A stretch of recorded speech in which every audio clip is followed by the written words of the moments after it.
So next we'll hear a story from 1983 by William Maxwell, who was the author of several short story collections and 6 novels, including the National Book Award winner, So Long, See You Tomorrow. He was also, from 1936 to 1975, a fiction editor at The New Yorker. Reading this piece is a talented actor who grew up in the neighborhood, logging more than a few formative experiences in this building. His recent credits include the series The White Lotus and the films Thelma and Gladiator II. Now, performing Love by William Maxwell, please welcome Fred Hechinger.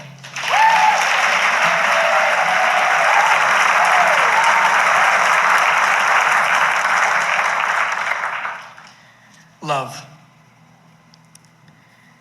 Miss Vera Brown, she wrote on the blackboard, letter by letter in flawlessly oval Palmer method. Our teacher for the 5th grade. The name might as well have been graven in stone. As she called the roll, her voice was as gentle as the expression in her beautiful, dark brown eyes. She reminded me of pansies.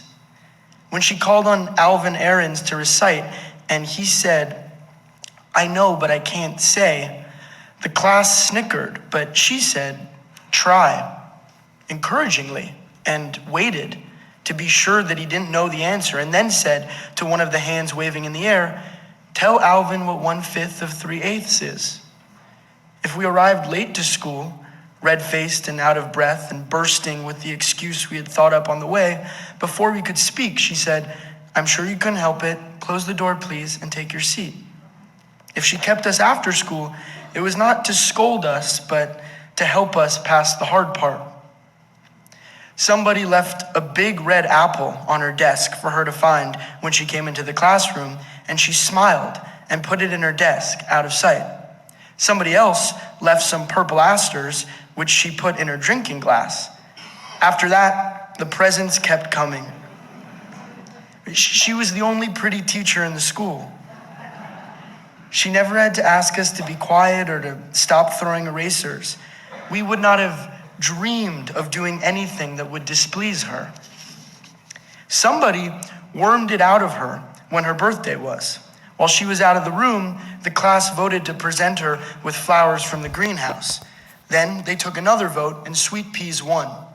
When she saw the florist's box waiting on her desk, she said, "Oh, look inside," we all said. Her delicate fingers seemed to take forever to remove the ribbon. In the end, she raised the lid of the box and exclaimed, "Read the card," we shouted. "Many happy returns to Miss Vera Brown from the 5th grade," it said. She put her nose in the flowers and said, "Thank you all very, very much," and then turned our minds to the spelling lesson for the day. After school, we escorted her downtown in a body to a special matinee of D.W. Griffith's Hearts of the World. She was not allowed to buy her ticket. We paid for everything. We meant to have her for our teacher forever. We intended to pass right up through the 6th, 7th, and 8th grades and on into high school, taking her with us. But that isn't what happened. One day, there was a substitute teacher. We expected our real teacher to be back the next day, but she wasn't. Week after week passed, and the substitute continued to sit at Mrs. Brown's desk, calling on us to recite and giving out tests and handing them back with grades on them. And we went on acting the way we had when Miss Brown was there because we didn't want her to come back and find we hadn't been nice to the substitute. One Monday morning, she cleared her throat and said that Miss Brown was sick and not coming back for the rest of the term. In the fall, we had passed on into the 6th grade, and she was still not back.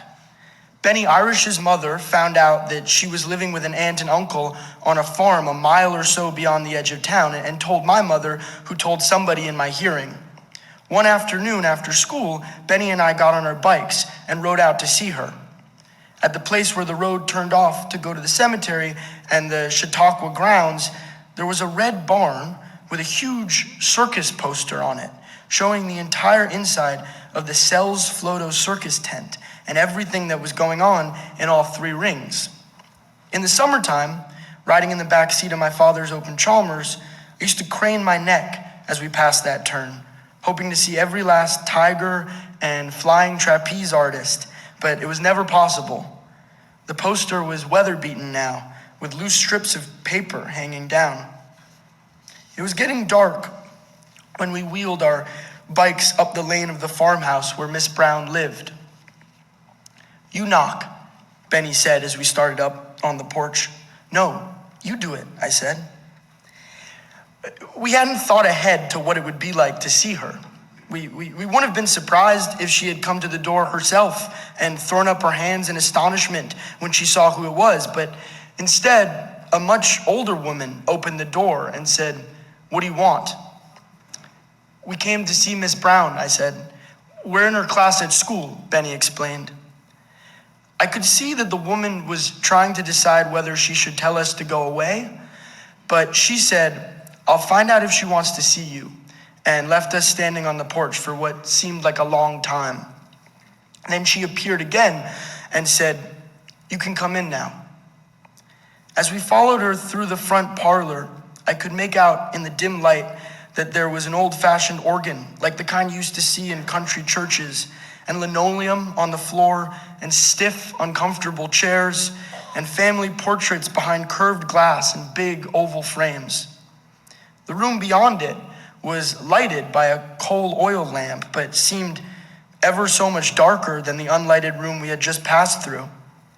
Propped up on pillows in a big double bed was our teacher, but so changed. Her arms were like sticks, and all the life in her seemed concentrated in her eyes, which had dark circles around them and were enormous. She managed a flicker of recognition, but I was struck dumb by the fact that she didn't seem glad to see us. She didn't belong to us anymore. She belonged to her illness. Benny said, "I hope you get well soon." The angel who watches over little boys who know but they can't say it saw to it that we didn't touch anything. And in a minute, we were outside on our bicycles, riding through the dusk toward the turn in the road in town. A few weeks later, I read in the Lincoln Evening Courier that Miss Vera Brown, who taught the 5th grade in Central School, had died of tuberculosis, aged 23 years and 7 months. Sometimes I went with my mother when she put flowers on the graves of my grandparents. The cinder roads wound through the cemetery in ways she understood and I didn't, and I would read the names on the monuments: Brower, Cadwallader, Andrews, Bates, Mitchell, in loving memory of, infant daughter of, beloved wife of. The cemetery was so large and so many people were buried there, it would have taken a long time to locate a particular grave if you didn't know where it was already. But I know, the way I sometimes know what is in wrapped packages, that the elderly woman who let us in and who took care of Miss Brown during her last illness went to the cemetery regularly and poured the rancid water out of the tin receptacle that was sunk below the level of the grass at the foot of her grave and filled it with fresh water from a nearby faucet and arranged the flowers she had brought in such a way as to please the eye of the living and the closed eyes of the dead.